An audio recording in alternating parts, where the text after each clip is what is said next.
सविता बाहेर अंगणात एखाद्या अपराध्यासारखी मान खाली घालून उभी होती. तिची जाऊ हॉलमधून सगळं काही बघत होती. तिच्या सासूने मोठ्या सुनेला बाहेर यायला मनाई केली होती. तिचे वडील रागात तिच्याकडे बघत होते. सविताच्या डोळ्यातून पाणी वाहत होतं. ती वडिलांना जीव तोडून सांगत होती की बाबा, माझी काही चूक नाही. तिचे वडील रागात तिलाच ओरडत होते की गप्प बस. पहिली विधवा झाली आणि माझ्या डोक्यावर येऊन बसली. किती प्रयत्नानंतर हे स्थळ तुला मिळालं आहे, तरी ते तुला सांभाळता येत नाही. सासू रागाने 4 वेडेवाकडे शब्द बोलली म्हणून काय झालं? जरा सहन करायचं ना.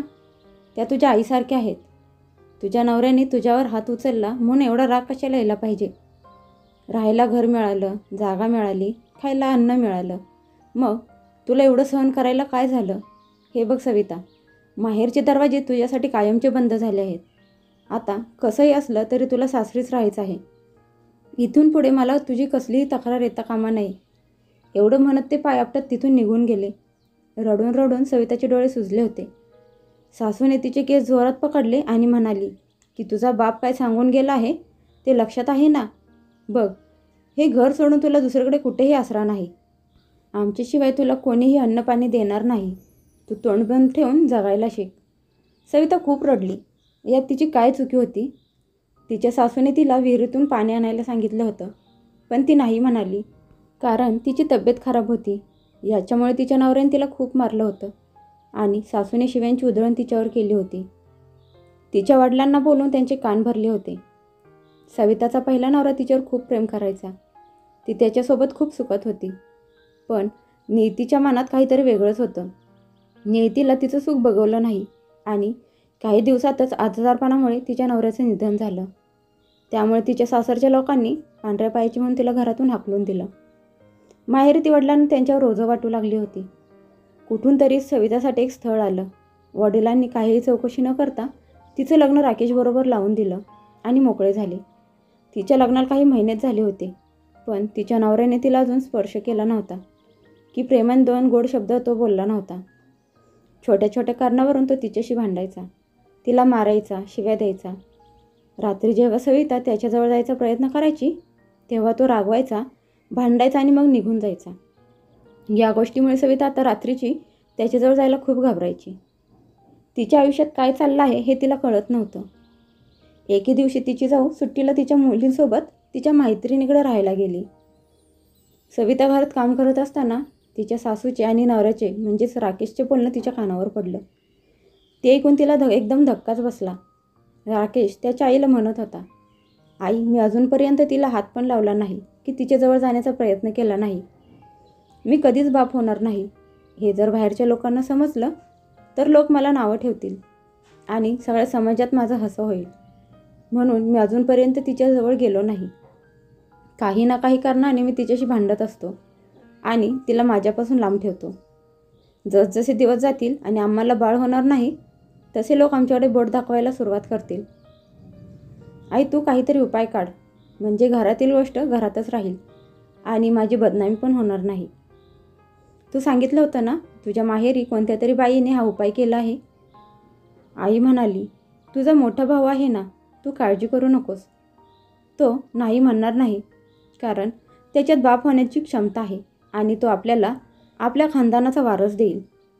त्याची बायको तिच्या मैत्रिणीकडे गेली आहे आणि तो नाही म्हणणार नाही. आपण या संधीचा फायदा करून घेऊ. हे सगळं ऐकून सविताच्या पायाखालची जमीनच राहिली नाही. ती तिच्या खोलीत गेली. तिचं काळीज जोरजोरात धडधडत होतं. तिने कधी विचार पण केला नव्हता की तिच्यासोबत असं काही होईल. मारणं, शिव्या देणं ही काय वेगळी गोष्ट होती, पण आज प्रश्न तिच्या इज्जतीचा आणि चरित्राचा होता. ती अशीच कितीतरी वेळ तिच्या खोलीत जाऊन विचार करत बसली होती.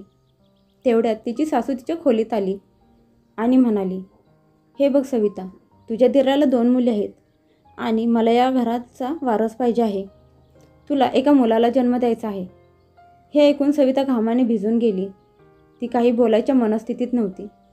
तिच्या सासूने तिला ओढत खोलीतून बाहेर आणलं आणि म्हणाली की हे बघ, तुझा नवरा घरात नाही आणि तुझी जाऊ पण घरात नाही. या संधीचा फायदा तुला करून घ्यायचा आहे. तुझ्या नवऱ्याची पण हीच इच्छा आहे. कसंही करून त्याला बाप बनायचं आहे. यासाठी तुला माझं बोलणं ऐकावं लागणार आहे. तुझा दीर खोलीत तुझी वाट बघत बसला आहे. तू त्याच्या खोलीत जा जर तू माझं ऐकलं तर घरात कोणीही तुला त्रास देणार नाही, तुला काहीही काम करायला लागणार नाही, तुला कोणी मारणार नाही, शिवे देणार नाही, तुला अगदी महाराणीसारखं ठेवू. सविता रडत सासूची विनवणी करत होती की ते हे काम करणार नाही. तिची सासू जोरजोरात रागाने ओरडत म्हणाली, तुला तुझ्या नवऱ्याला डिवोर्स द्यायला सांगेन. पहिले तू विधवा होती आणि आता नवऱ्याने सोडलेल्याचा धब्बा घेऊन फिरणार आहेस का? तुला माझं ऐकावं लागेल, नाहीतर मी घरातून बेइज्जत करून घाणेरडे आरोप लावून तुला हाकलून देईन. तुझ्या माहेरचे पण तुला थारा देणार नाहीत. मला काहीही करून या घराचा वारस पाहिजे. त्यासाठी तुला तुझ्या दिराच्या खोलीत जावं लागेल. सविता नाही म्हणत असताना सासूने तिला दिराच्या खोलीत ढकलून दिलं आणि दार बाहेरून बंद केलं. आत तिचा दीर दारूच्या नशेत आनंदात बेडवर बसला होता. तिला बघून तो कुस्तिकपणे हसला. मग तिने मागचा पुढचा विचार न करता खोलीत हाताला जे येत होतं ते फेकून ती दिराला मारत होती. ते बघून तो वेडा झाला. दार उघडून तो बाहेर गेला आणि आईला रागात म्हणाला, आई, तू सविताला काही समजावून सांगितलं नव्हतंस का? मी काम कसं पूर्ण करणार जर ती मला अशी मारायला लागली तर? त्याची आई रागात जोरात तिला ओरडायला लागली. मग सविताने हातात येईल ते फेकून सासूला मारायला लागली. सासू रागात जोरजोरात बोलत होती, तुझा बाप तुला काय समजावून गेला आहे ते तू विसरलीस का? घरात गप्प राहून सगळं सहन करायचं. तू एवढं नाटक करत आहेस, पण तुझा बाप तुला घरात आश्रय देणार नाही. थांब, आता तुझ्या बापाला फोन करून बोलवते आणि तुझी चांगलीच फजिती करायला लावते. जर तू हे सगळं तुझ्या बापाला सांगितलं तरी ते तुझ्यावर विश्वास ठेवणार नाहीत, कारण ते अगोदरच तुला वाया गेलेली मुलगी समजतात.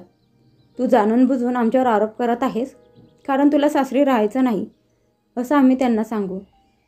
सविता रागात म्हणाली, तुम्ही लोक खड्ड्यात जा.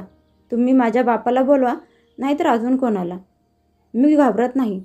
त्रास सहन मला करावा लागतो, माझ्या बापाला नाही. आता मला या घरात राहायचं नाही. आता काही झालं तरी मी इथे राहणार नाही. मी अगदी शांत आहे, पण कमजोर नाही. आज मी तुम्हाला दाखवते की मी काय करू शकते ते. असं म्हणत सविता घराबाहेर पळत गेली. तिची सासू आणि मोठा दीर फक्त उभे राहून बघतच बसले. तेवढ्यात तिचा नवरा घरात आला. आपल्या आईला आणि मोठ्या भावाला असं टेन्शनमध्ये बघून म्हणाला, काय झालं? तू अशी का बसली आहेस? आणि दादा पण डोकं धरून बसला आहे. त्याचा भाऊ जोरजोरात रागात ओरडत म्हणाला, आज तुमच्यामुळे मी खूप मोठ्या संकटात सापडलो आहे. काय होणार आहे काय माहीत. तुझी बायको कुठे गेली आहे माहीत नाही. आई, माझ्या दोन्ही मुली होतेच की, पण आईला खानदानाचा वारस पाहिजे होता. राकेशला त्याची कमी लपवण्यासाठी त्याच्या भावाचा सहारा घेतला होता आणि हे सगळं त्याने करायला सांगितलं होतं. पोलिसांना तिने सगळं अगोदरच सांगितलं होतं. ती पोलिसांना घेऊन घरी आली. पोलिसांनी तिच्या सासूला, दिराला आणि नवऱ्याला पकडून घेऊन गेले. सगळ्या गल्लीत लोक त्यांना नावं ठेवत होते. जेव्हा तिच्या जावेला ही गोष्ट कळाली तशी ती धावत सासरे आली. तिला हे माहीत नव्हतं की तिच्या मागे सासरचे लोक काय प्लॅन करत होते. ते सवितासोबत एवढं खालच्या स्तराला जाऊन वागत होते. जोपर्यंत तिचा नवरा तिच्यावर हात उचलत होता तोपर्यंत ठीक होतं. ती दोघांच्या मध्ये कधीच काही बोलत नव्हती. तिचा नवरा दारू पिऊन तिला मारत होता, पण ही लोक एवढ्या खालच्या पातळीवर जातील असं तिला कधीच वाटलं नव्हतं. आता दोन्ही सुना एकमेकींचा सहारा होत्या आणि ते तिघेजण त्यांच्या कर्माची फळं भोगत होते.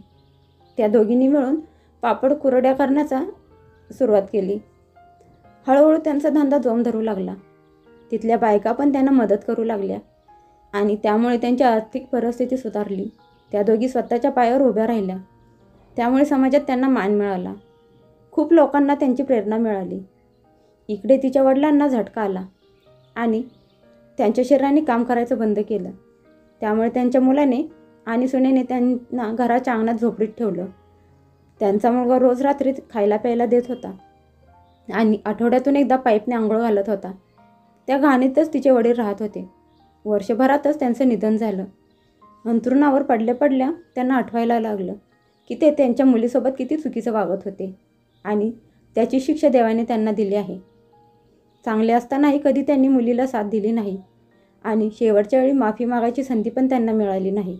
मित्रांनो, चुकीचं हे कुठल्याही परिस्थितीत चुकीचेच असतं. सविताने तिच्या सन्मानासाठी आवाज उचलला म्हणून ती आज मानाने समाजात ताट मानाने जगत आहे. असेच प्रत्येकाने आपल्या सन्मानासाठी आवाज उठवला पाहिजे.